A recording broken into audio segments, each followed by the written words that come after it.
Assalamualaikum warahmatullahi wabarakatuh. Perkenalkan, nama saya Risa Amelia, asal sekolah Mandua Kota Pekalongan, kelas 12 IPA S2, Mapel Bahasa Indonesia. Dalam ujian praktek Bahasa Indonesia kali ini, saya ingin menceritakan kembali novel Andrea Hirata yang berjudul Ayah. Novel Ayah yang ditulis oleh Andrea Hirata ini menceritakan tentang perjuangan seorang ayah yang sangat besar kepada anaknya, dan kisah cinta yang menurut saya luar biasa yang diperankan oleh Sabari kepada teman satu sekolahnya ketika SMA, yang merupakan anak kampung tetangganya yang diperankan oleh Marlena. Sabari memiliki 3 sahabat, yaitu Ukun, Tama, dan Toharu, yang selalu bersama dengan kekonyolannya. Sabari awalnya tidak tertarik dengan yang namanya cinta, tetapi setelah Marlena memberikan sebuah pensil sebagai hadiah karena Marlena mengambil kertas jawabannya, sejak saat itu Sabari berubah 180 derajat dari biasanya. Sabari memang pandai membuat puisi cinta untuk Lena, tetapi Lena terus menolak dan bahkan menghinanya karena Sabari sama sekali bukan tipe laki-laki idaman Lena. Kemudian Sabari memutuskan untuk bekerja di perusahaan Batako milik Marconi, ayahnya Lena, hanya untuk mendekati anaknya. Semua yang dilakukan Sabari itu sia-sia. Ternyata Lena sering gonta-ganti pasangan dan bahkan pulang larut malam. Suatu hari Sabari mendengar Lena bertengkar dengan ayahnya. Pertengkaran itu karena ayahnya mengetahui bahwa Lena terjerumus dalam pergaulan bebas. Sabari yang mendengar hal itu kemudian mengorbankan dirinya untuk menikahi Lena. Ayahnya Marlena pun setuju. Tak lama kemudian, Lena melahirkan seorang anak yang tidak tahu siapa ayahnya.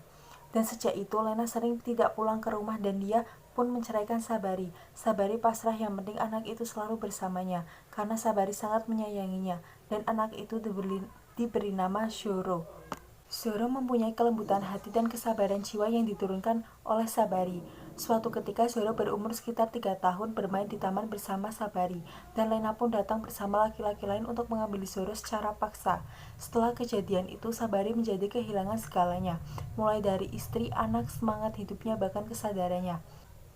Setelah bercerai dengan Sabari, Lena menikah dengan laki-laki secara berturut-turut dan sudah berapa kali dia pindah dari satu kota ke kota yang lain. Tak lupa selama itu juga Zoro bersamanya.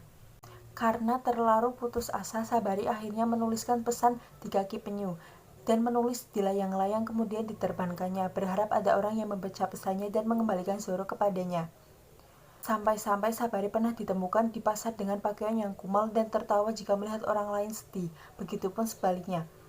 Melihat Sabari seperti itu, dua sahabatnya yakni Ukun dan Tamat rela pergi mencari Zoro dan Lena ke Sumatera dengan modal tekad dan surat-surat yang pernah Lena kirim ke Zubaidah, sahabatnya.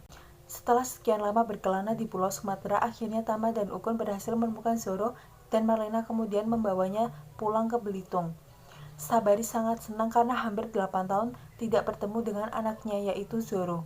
Akhir cerita, pada tahun 2013 Sabari meninggal dunia. Makamnya sering dilihat orang karena di pusarannya terdapat puisi "Biarkan aku mati dalam keharuman cintamu". Pada tahun 2014 sebelum meninggal, Lena berpesan kepada Amiru bahwa dia ingin dimakamkan di dekat makam Sabari dan menulis sesuatu, yaitu Purnama ke-12. Itulah sinopsis novel Andrea Hirata yang berjudul Ayah.